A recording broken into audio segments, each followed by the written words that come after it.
En juillet 2012, la société de gardiennage G4S Zaventem a été la cible d'une attaque extrêmement violente. Des coups de feu ont été tirés sur un des employés de la société et un autre membre du personnel a été pris en otage.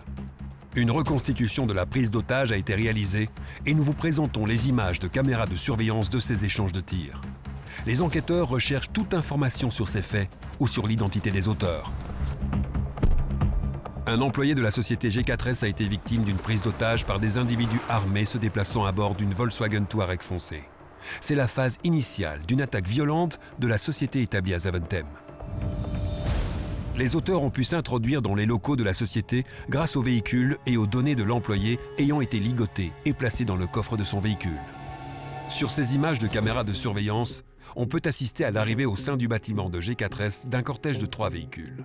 Tout d'abord, le véhicule de la victime, suivi de la Volkswagen Touareg et enfin un 3e véhicule appartenant également aux auteurs, un break foncé. Un des auteurs, placé au volant de la Lancia grise de la victime, s'est fait passer pour l'employé en question. Il portait une casquette de baseball noire et la veste de la victime. Il regardait en direction du sol afin de ne pas être reconnu.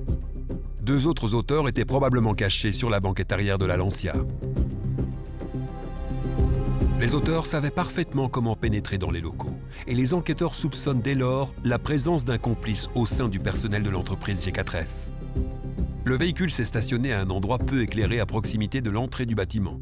Entre-temps, le Volkswagen Touareg et l'autre véhicule sombre effectuent des rondes autour du bâtiment de la société. Selon les premiers éléments de l'enquête, il y aurait au minimum 6 auteurs impliqués dans cette attaque. Le conducteur de la Lancia s'est dirigé vers l'accès du bâtiment. Il marchait calmement et portait dans les mains le sac en plastique de la victime contenant ses tartines. Avec le badge de la victime, l'auteur est entré. Afin de ressembler le plus possible à la victime, il portait une perruque grise et un masque. Sous sa veste, il dissimulait une Kalachnikov qu'il utilisera ultérieurement. À l'extérieur, les 2 auteurs cachés dans la Lancia l'ont rejoint. Ils circulaient à l'intérieur de l'enceinte et faisaient le guet. Pendant ce temps-là, d'autres membres du personnel travaillaient dans la société qui fonctionne 24 heures sur 24. Malheureusement, les employés de la société se sont retrouvés face aux auteurs au péril de leur vie.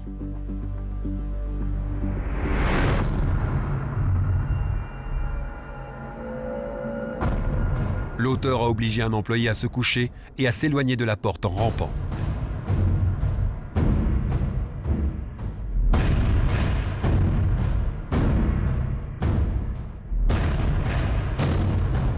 Ne parvenant pas à ouvrir la porte, l'auteur est revenu vers l'employé et a tiré.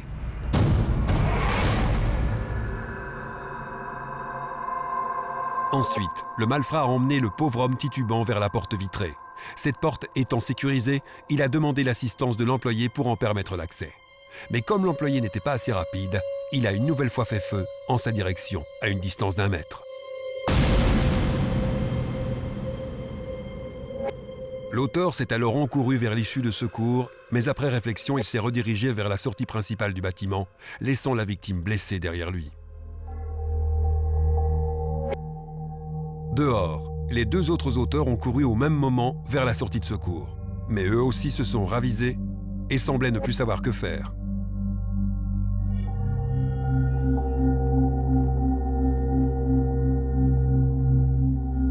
Le malfrat s'est finalement retrouvé devant la porte du local technique et a versé du produit accélérant sur le système de sécurité afin de le mettre hors service en boutant le feu.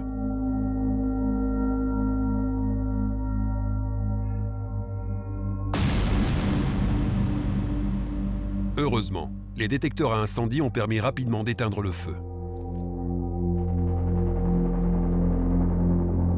Quand l'auteur est revenu à l'entrée principale, il ne savait visiblement plus par quel accès il devait ressortir. Il a alors fait feu à nouveau à l'aide de sa Kalachnikov. Des impacts de balles ont même été retrouvés sur un mur extérieur, mais malgré cela, la porte restait toujours fermée. Alors qu'il essayait de s'échapper, ses 2 complices à l'extérieur ont avancé le véhicule Lancia. À cet instant, la voiture conduite par un autre employé, s'approchant de la Volkswagen Touareg, s'est retrouvée également sous le feu des armes.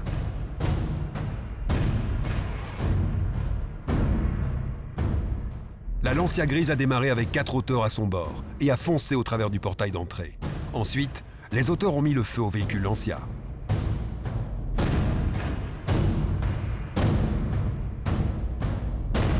Les auteurs ont finalement pris la fuite sans butin en direction du ring de Bruxelles avec l'otage toujours ligoté dans le coffre.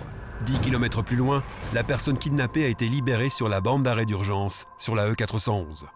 Il a finalement pu rejoindre à pied un poste de police.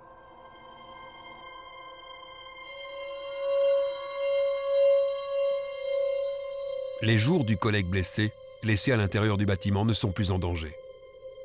À ce jour, près de 9 mois après les faits, il n'est toujours pas rétabli.